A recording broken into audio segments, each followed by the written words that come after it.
So ನೋಡಿ guys, ನಾನು ಅವರೆಕಾಳು ಸಾಂಬಾರಿಗೆ ಏನೇನು ತೊಗೊಂಡಿದ್ದೀನಿ ಅಂತಂದರೆ, ಸ್ವಲ್ಪ ದಿನಸಿ ಐಟಮು ಎಲ್ಲದು ಸ್ವಲ್ಪ ಸ್ವಲ್ಪ. ಅದೇ ಧನ್ಯಕಾಳು, ಚಕ್ಕೆ, ಲವಂಗ ಕಾಣಿಸ್ತಿದೆಯಲ್ವ ಎಲ್ಲ ಅದೇ. ಒಂದೆರಡು ಟೊಮೊಟೊ, ಸ್ವಲ್ಪ ಕೊತ್ತಂಬರಿ ಸೊಪ್ಪು, ಸ್ವಲ್ಪ ಕೊಬ್ಬರಿ, ಒಂದು 20 ಪೀಸ್ ಏನೋ ಇದೆ ಇದು, ಬೆಳ್ಳುಳ್ಳಿ, ಸ್ವಲ್ಪ ಶುಂಠಿ, ಸ್ವಲ್ಪ ಹುಣಸೆಹಣ್ಣು. ಆಮೇಲೆ ನೆಕ್ಸ್ಟು ಒಗ್ಗರಣೆಗೆ ಒಂದು ಚಿಕ್ಕ ಟೊಮೊಟೊ, ಸ್ವಲ್ಪ ಕರಿಬೇವು, ಒಂದು ದೊಡ್ಡದಾಗಿ ಕಟ್ ಮಾಡ್ಕೊಂಡಿರೋ ಆನಿಯನ್ನು. ಇದನ್ನು ಎಣ್ಣೆಲಿ ಫ್ರೈ ಮಾಡ್ಕೊಳ್ಳಿ, ಚೆನ್ನಾಗಿರುತ್ತೆ. ನಾನು ಎಣ್ಣೆಲಿ ಫ್ರೈ ಮಾಡ್ತೀನಿ. ಇಷ್ಟು ಫ್ರೈ ಮಾಡಿಕೊಂಡು ರುಬ್ಕೊಳ್ಳಿ. ಹಾಗೆ ಮಾಡ್ತಾ ಇದ್ನಲ್ವ ಮನೆಯಲ್ಲಿ, ಹಾಗಾಗಿ ನಿಮಗೂ ಕೂಡ ಶೇರ್ ಮಾಡೋಣ.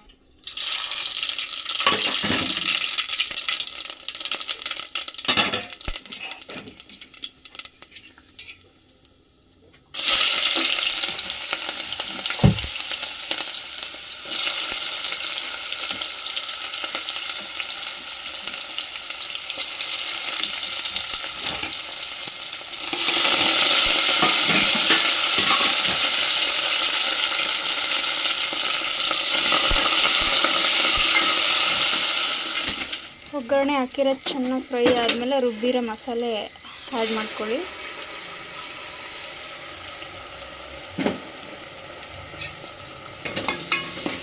ಮನೇಲಿ ಸಿಂಪಲ್ಲಾಗಿ ಯಾವ ರೀತಿ ಮಾಡ್ತೀನೋ ಅದನ್ನೇ ನಿಮ್ಮ ಹತ್ರ ಶೇರ್ ಮಾಡ್ಕೊತಾ ಇದ್ದೀನಿ. ಬೇಗ ಊಟಕ್ಕೆ ಮಾಡ್ತಾ ಇದ್ನಲ್ವ, ಹಾಗಾಗಿ.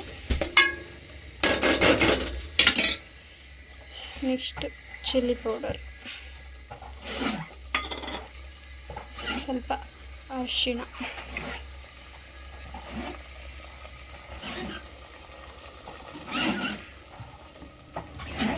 ಸ್ವಲ್ಪ ಸಾಂಬಾರು ಪೌಡರ್. ರುಬ್ಬಕ್ಕೆ ಹಾಕ್ಕೊಂಡಿರ್ತೀನಲ್ವ ನಾನು, ಹಾಗಾಗಿ ಸ್ವಲ್ಪನೇ ಹಾಕ್ಕೊತೀನಿ. ನೀವು ರುಬ್ಬಕ್ಕೆ ಯಾವುದು ಹಾಕ್ಕೊಂಡಿರಲ್ಲ, ಸಾಂಬಾರಿನ ಮಸಾಲೆ ಇದೆ ಮನೇಲಿ ಅಂತಂದರೆ ಅದನ್ನು ಕೂಡ ಹಾಕ್ಕೋಬೋದು.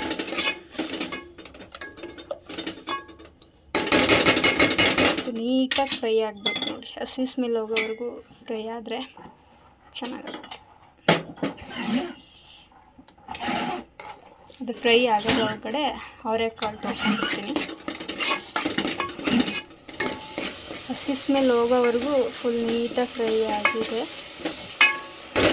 ನೆಕ್ಸ್ಟ್ ಇದಕ್ಕೆ ತೊಳೆದಿರೋಂಥ ಅವರೆಕಾಳು ಹಾಕೋಣ.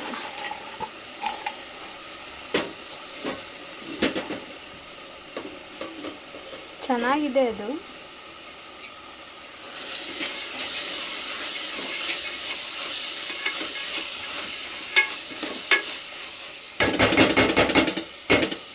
ಈ ಟೈಮಲ್ಲೇ ರುಚಿಗೆ ತಕ್ಕಷ್ಟು ಉಪ್ಪು ಕೂಡ ಆ್ಯಡ್ ಮಾಡಿ, ಯಾಕಂದರೆ ಕಾಳಿ ಕೂಡ ಉಪ್ಪು ಹಿಡಿಯುತ್ತಲ್ವ, ಹಾಗಾಗಿ.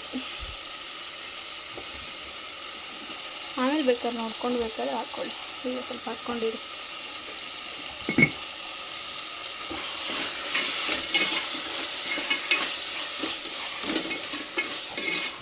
ನಾನು ಇದರಲ್ಲಿ ಒಂದು ಚಮ್ ನೀರು ಸೇರಿಸ್ಕೊಂಡಿದ್ದೀನಿ. ನೀವು ಯಾವ ಥರ ಕ್ವಾಂಟಿಟಿಯಲ್ಲಿ ಮಾಡ್ತೀರೋ ಅಷ್ಟು ನೀರು ಹಾಕ್ಕೊಳ್ಳಿ.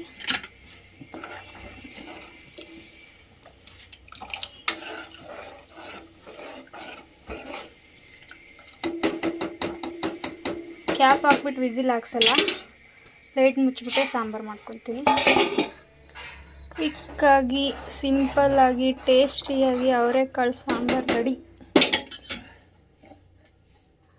ನೀವು ಒಂದ್ಸಲ ಸಿಂಪಲ್ಲಾಗಿ ಈ ಥರ ಮಾಡ್ಕೊಳ್ಳಿ, ತಿನ್ಕೊಂಡು ಟೇಸ್ಟ್ ಹೇಗಿದೆ ಅಂತ ಕಮೆಂಟ್ ಮಾಡಿ.